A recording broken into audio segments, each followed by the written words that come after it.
First of all, I just want you to know that I love you. I love you. I love you, love you, love you, love you, love you. Nothing you can do about it, sorry. But if you ever decide to bring glitter into my presence, I got a thing about glitter. I love seeing it from afar, like those boots. Oh, yes, but it haunts me.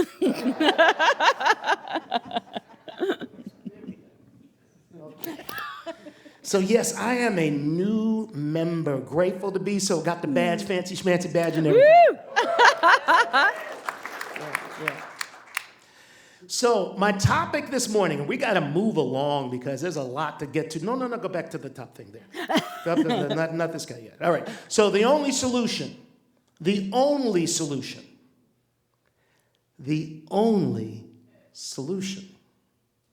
Now that's a big thing to claim, isn't it? Mm-hmm. Yeah. But hopefully, prayerfully, by the time we're done here today, it will make sense to you. And you'll take the helm of this idea and walk out being the only solution. Let's go ahead with the next slide then, yeah. Yeah, we can. Good. Okay. The only solution. I'll describe what you see on the screen just a little bit. I got to take care of my brother Eric. Yeah, that's right. And anyone else who is hearing is sight impaired. And now there's a distinction I want to be very clear about right now. Eric sees. Mm-hmm. Seeing is not physical. Mm-hmm. It can't. I mean, there's a physical element to it because we move about in a field that permits us to use our senses. But seeing, like hearing, is spiritual. We'll get with this in just a little bit. All right. So the only solution to what? Well, listen. If you've been alive, and I assume that all of you have been alive because you're representing life right now, you know that we live in troubled times. Yes? Yes. Tough times. But before we go any further with that, I'm going to make a big suggestion. Before you rise in the morning, think of some things that are good. And if you are in the habit of accessing the news, I strongly suggest you start with some good news. And fortunately, there are news outlets that are dedicated to only presenting good, positive, uplifting news. There are 2 apps that I have on my phone that I'm using. I just got one of them, and I've been using another one for a number of years now. Good News Network is one that I access, and there are a few others that are available. So I strongly encourage you to start the day with some good news in order to frame your mind properly so that we can do our work. Cool? Yeah. All right. So, trouble times we live in. We live in tough times. Wars and rumors of wars. That's a phrase that comes from Matthew chapter 24. If you want a good time, by the way, get yourself a Bible and read Matthew chapter 24 because Yeshua, most people call him Jesus, but I'm going to call him something closer to what his mama called him. Yeshua. That's his Hebrew name. Yeshua, man, he was talking to the people, telling them what was really going on. This is a chapter where he decides to take it to the religious authorities at the time, the sect of Pharisees. Now, nothing wrong with any Pharisees. Any Pharisees in here? We got Pharisees? Pharisees? Okay. Because Phariseeism in and of itself is what they did with it. They were so judgmental. They were so discriminatory. They were so mean. And Yeshua was telling them what was really going on. You blankety blank, the foul filth, and such and such and such. Yeah, it's translated from the Greek into nice words that we read in music in English. Woe to you who did this, and woe to you. But he was really cussing them out. So you want to have a good time. And read something that is relevant to today. Matthew chapter 24. I'm going to be singing something a little later that is inspired by something in Matthew chapter 25, but we'll get to that. So, wars and rumors of wars. Political and social division. Yeah? Environmental disasters. Hunger, homelessness, and economic disenfranchisement. I want to talk about one particular thing that really just racism. racism. Do you know what racism really is? Now, a lot of people think of racism as, I have a bad opinion about somebody of a different race. No, no, no, no, no, no. I'm going to give you a demonstration of what racism really is. Racism is the point of view that the race that I represent is superior to some other race, usually specific. It's like if I moved up here to beautiful Bend, Oregon, and believed that the racial group that I belong to is superior to the racial group that most of y'all belong to. The reason that that's bad, I could probably pull it off and be all nice and smile in your face and shake your hand and all that kind of stuff. But in my mind and in my heart, I got something evil percolating. And one way or another, it's going to influence the way that I act, think, especially the choices that I make. And here's where the real problem is. Not just with racism, but also with wars and rumors of wars, political division, and all kinds of things. It is all based on this idea of something separate. Now, just to answer the business about racism, when I said I love you, I mean I love you. I mean I love you. And there's another little thing about it. We talk about race all the time, but truth is there really is no such thing. Physiologically, there ain't no difference. If you're O positive, I can receive your blood, you can receive mine, and etc.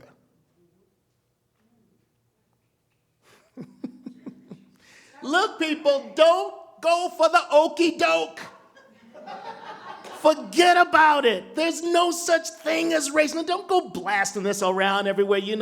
Let people be where they want to be. But just know let's get to it. So on the screen, there's an image, and I must describe this image. This image is, first of all, from, anybody recognize this? Where it comes from? Okay, we got some tarot people out there, all right. Hey, y'all, okay. All right, well, it is from the deck of tarot cards. And it is specifically from the group of 22 cards that are called the major arcana. Now, the major arcana describe, in order, the journey of the human soul. This particular card we refer to as key 12. Key 12. It is the hanged man. And what you see is a man hanging upside down. He is suspended in a perfectly vertical and still position. He is suspended by his right ankle. His left leg, being free, is tucked neatly behind his right leg. So the angle, the knee there, right? So the both legs together sort of look like the number 4 upside down. Yeah? So his upper body, again, vertical position, arms are tucked akimbo behind his back. No, he's not. He's not struggling at all, Eric, not at all. In fact, the top of his head and the elbows sort of suggest the number 3. You didn't know that, did you? He is perfectly still. He is being suspended. He is held on a form of a letter T made up with wood. Look like logs, yeah? Or a tree. Thank you, Lori. Very good. And so he is suspended by a white cord, again, holding his right ankle. His head is very interesting. It looks like a corona of golden light. That's why those boots are important right now. Rochelle's wearing some beautiful golden boots. So, 2 things I want to bring to your attention about this particular card. 1, his position. He is hanging upside down. So what do you think he sees when he looks out at us? An upside down world. Secondly, his head, that which way I said is encased in a golden corona, but the color of his hair is white. Look at his face. His face appears to be youthful. So this guy personifies the feeling many of us have had in thinking about our past. We say, if I only knew then what I know now. So what is his perspective on all these problems that we just looked at and many more that we could say? flip it around. He sees something that most people do not see. That's what we're going to explore today. Let's go to the next slide.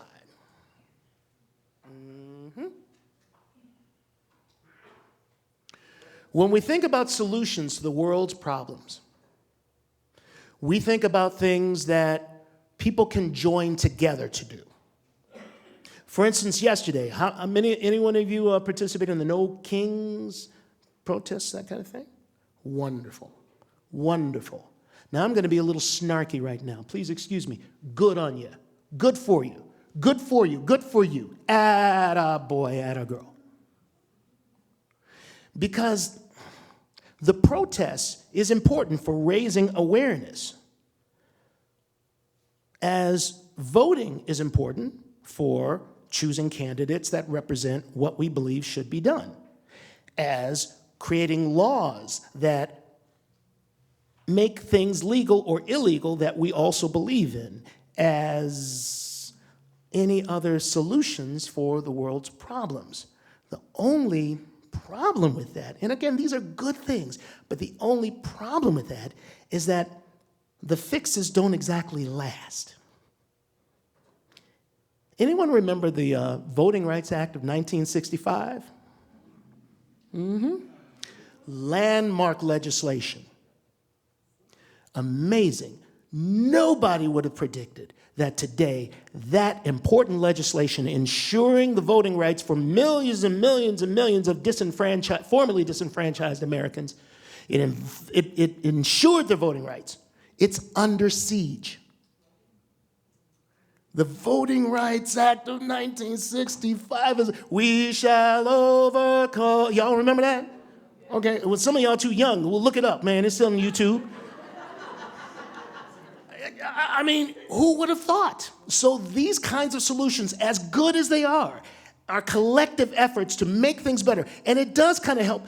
You know, society has gotten a bit better and better and better, but there's still assaults on the good. I'm telling you that there is one solution to fix it all. And the hanged man has an idea. When he looks out, he sees a world that more resembles what you're seeing on the screen right now. Now, what you're seeing on the screen right now is a depiction of the Kabbalistic tree of life, which looks like 10 glowing globes of different colors set up in a specific arrangement of 3 pillars, 3 on one side, on the outside left, 3 on the outside right, and then 4 in the middle. Different colors. Dig? Okay. Now, this glyph represents for the Kabbalists, this is from Kabbalah, or received teachings. This for the Kabbalists represents the everything, the universe, all of creation. And what the hanged man knows by looking at things upside down is that he sees the long view. The long view. The what view? Oh, please get acquainted with that. Because we're not just here, plopped into a planet randomly, living our lives for 1 to, maybe 100 years or so. And then it's over. Oops, over, out of time, as Prince would say. Party over, oops, never. No. Life is eternal. The first unity principle speaks of oneness. There is one power, one life, one mind, one will, one ego, one desire, one consciousness. Are you getting the feeling? One. How many? One. In fact, that very top circle, the bright white one, in Hebrew is called keter. It means the crown. Another important word, so important word that is a sign that sits with that one, the beginning of everything. The beginning of everything is yechidah. Yechidah, which means undivided. Yechidah is everywhere, is everything. There is one life. We've already covered this, but are you alive? Yeah.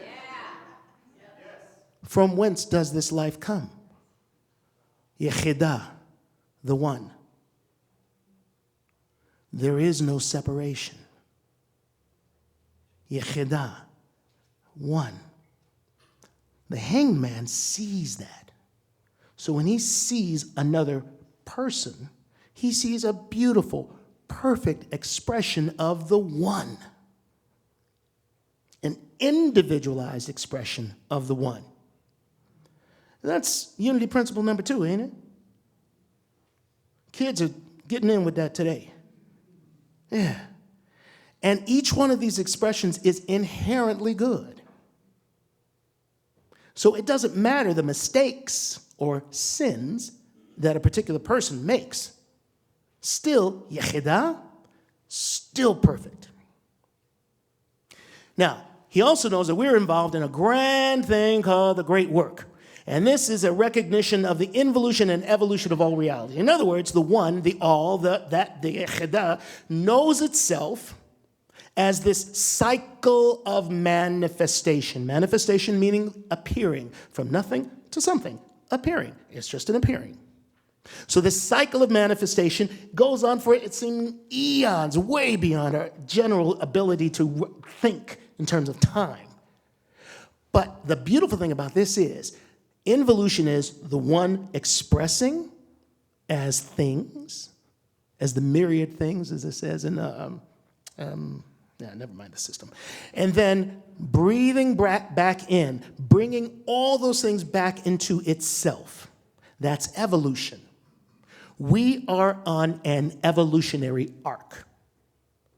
We are destined by design to one day remember the truth of our being and consciously know our oneness, Yehidah.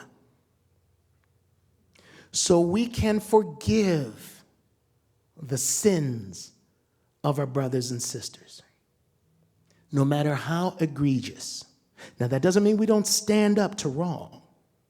Oh, yes.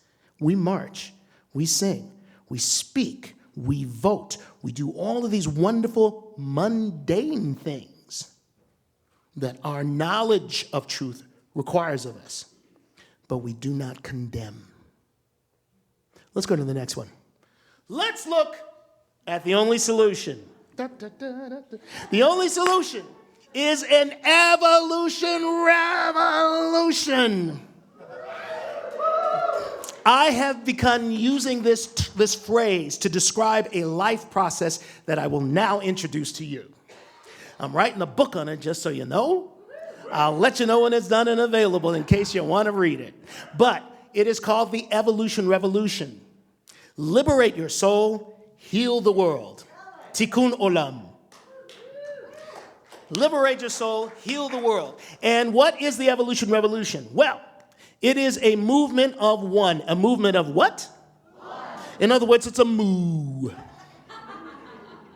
I do that because it amuses me. Thank you very much for playing it on.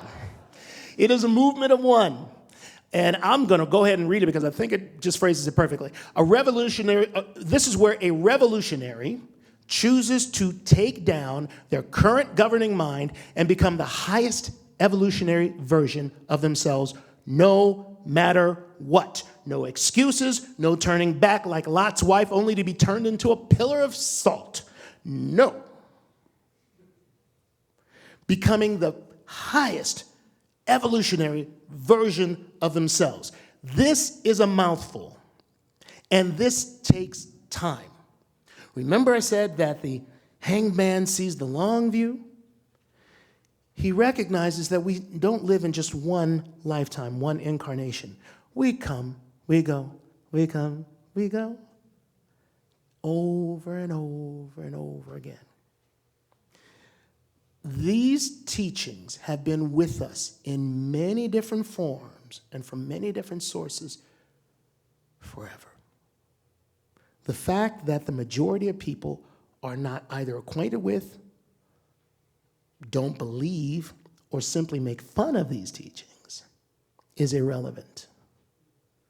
Most people are living in the upside down world that the hanged man sees clearly. So, it may take us 1, 2, 10, 20, 100, 1,000, on and on incarnations in order to get there, but we're getting there. Y'all are on the fast track because you're right here. It's true. So, The evolution and revolution is a movement of one, or a moo. It's also a movement of one, all caps one, O-N-E. It is a community of revolutionaries who spiritually join other communities of revolutionaries, and together they create an upward shift in the human race consciousness. This is important. We've been talking about relationships and beautifully talking about relationships. Shanti, by the way, that was so good. I had to tell her last Sunday. If y'all don't know what happened last Sunday, get on YouTube and see it. It's great stuff. But we are working on this together. See, here's the funny thing about it. We are one. What is possible for one human is possible for all humans. That's for good and for evil. For good and for evil. Now, we come in with particular abilities and talents and that kind of thing. As much as I wanted when I was younger, I am never going to be a member of the Los Angeles Lakers. I got a jumper, about 5 feet.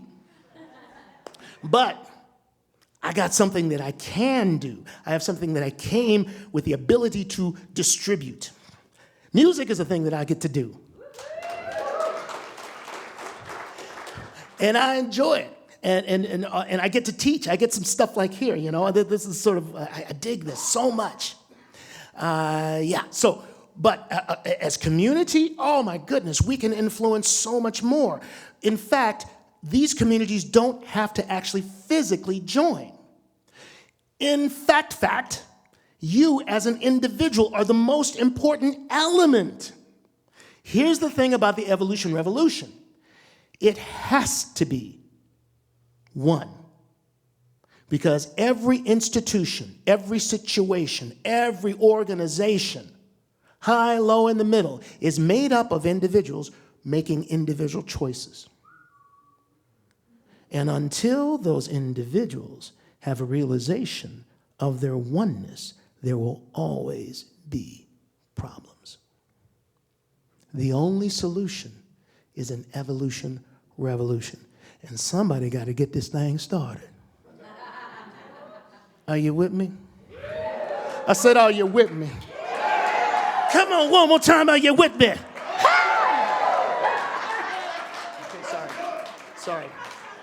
sorry, I had a little church running through me just then. Sorry about that, Eric. Okay.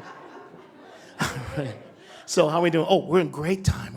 So just to let you know a little bit about that glyph there. There it is again, the tree of life, not with the colors, but just black and white, and the circles, you know, the 10, what are called in Hebrew, the sephirot, or emanations. And so the evolution revolution is a life process. I'm intimately aware of this because I'm involved in it right now. It begins with recognizing that we are light. Yeshua, again, Yeshua said, ye are the light of the world. So no other definition makes sense or is relevant. You are the light of the world. You are an expression of the Yechidah, of the undivided. And becoming aware of it intellectually is one thing, but there are processes, there are practices that make this become real.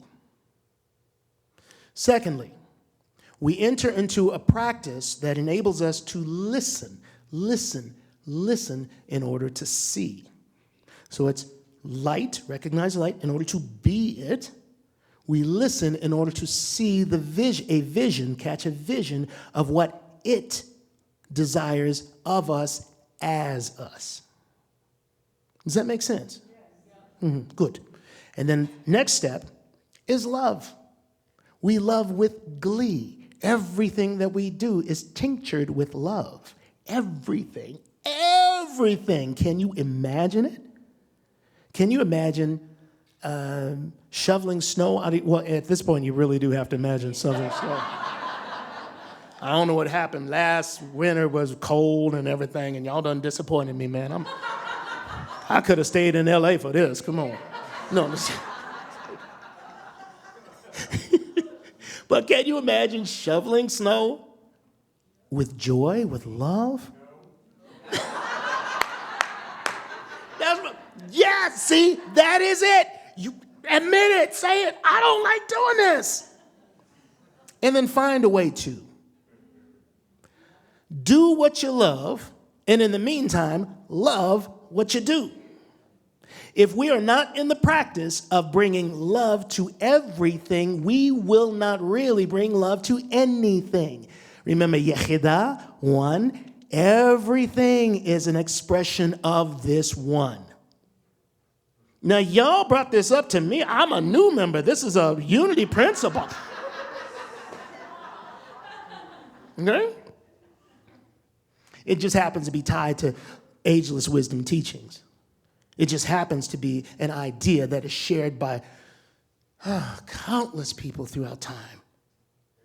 So, love, and then finally, liberate. What does it say there? You're free. Free from what? Free from the constraints that bind the vast majority of people. The main delusion of which is that I am a separate individual. I have existence in and of myself that nothing else touches, and everything else is separate from me, including God. No, that's a delusion. We are breaking free from that. We're freeing ourselves from the shackles of materialism that says that which my senses can detect is all there is. We are freeing ourselves from anger, from greed, from manipulation, from the need to just get at that guy because he cut me off. Ugh. And et cetera, and so on. I'm not good enough. Nothing good is ever going to happen to me. I keep looking for love in all the wrong places. When the love expression is all there is and everywhere. Liberate, you're free. So there is a life process. I'd be happy to introduce it to you, but in another environment, another situation. Okay? Now we're going to prepare ourselves for meditation. So this is going to be a little bit different. You should have access to a wee slip of paper. So we're going to do a wee bit of work. There's a wee bit of paper and something with which to write. If you need a pen, Ezekiel, or Ezekiel. His name is Hebrew, y'all. Will come around and provide you with a beautiful purple pen.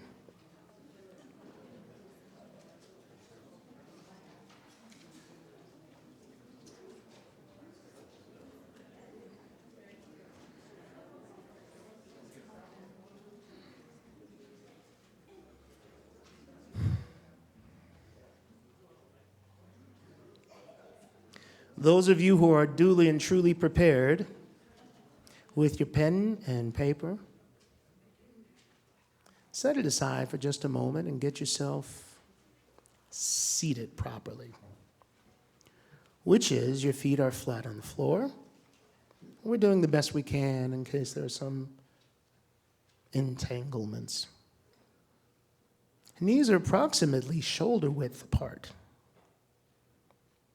This is not random. You're sitting up in your chair, holding no tension in the back, but making sure that you are aright. Your hands are on your lap. They can be facing up, facing down, matters not. You close the outer eye. And together we take one deep, cleansing, unifying breath. Inhale.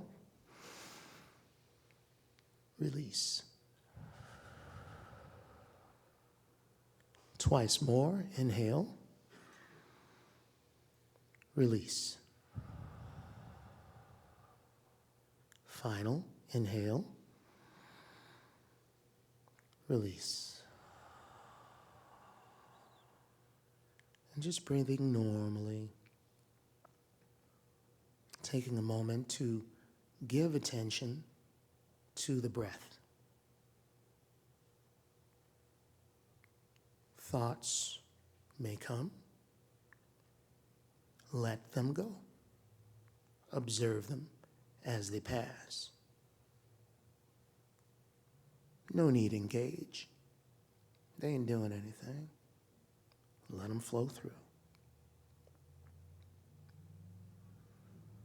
And now, hear these words. You are a center of expression for the primal will to good, which eternally creates and sustains the universe. Hear these words. In all things, great and small, you see the beauty of the divine expression. Hear these words. You are a center of expression for the primal will to good, which eternally creates and sustains the universe. In all things, great and small, you see the beauty of the divine expression. You are a center of expression for the primal will to good, which eternally creates and sustains the universe. In all things, great and small, you see the beauty of the divine expression. Take a breath with me and release. Now, in this prepared state, picture in your mind something that annoys you.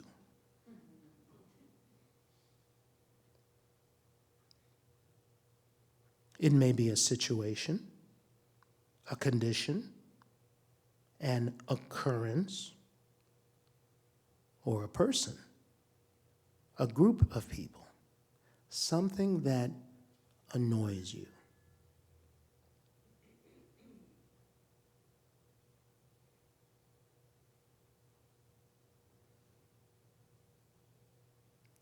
Do not pre-select it.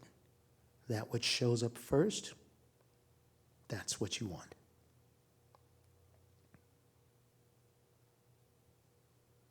Now place yourself in the mental position of the hanged man.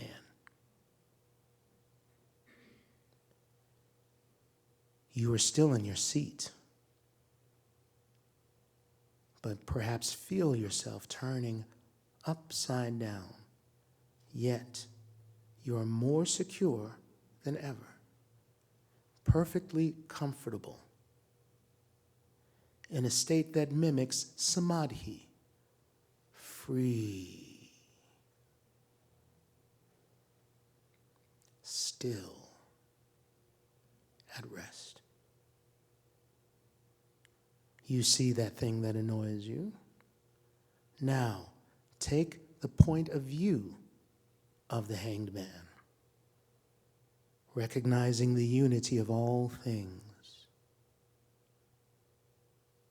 What beauty can you see in that situation, condition, occurrence, person, or people that perhaps you couldn't see before? What beauty can you see? In all things, great and small, you see the beauty of the divine expression. What beauty can you see? Let's take a moment to let that image emerge in your mind.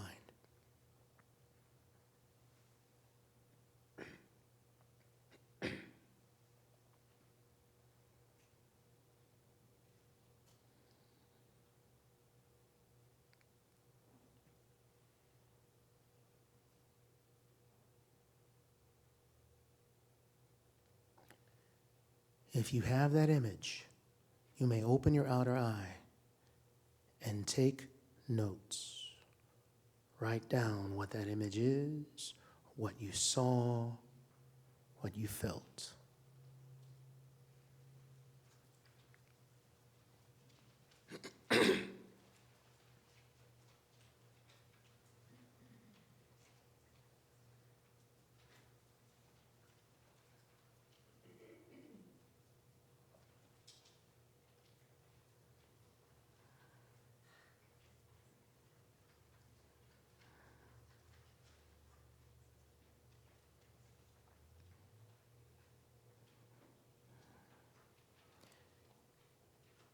If this process seems to be causing you trouble,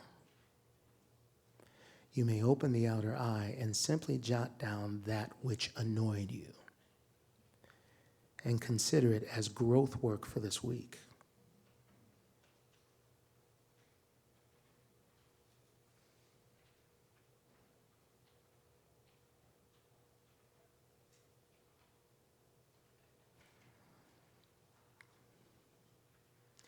I know some of you are still working, but we do need to move along a bit.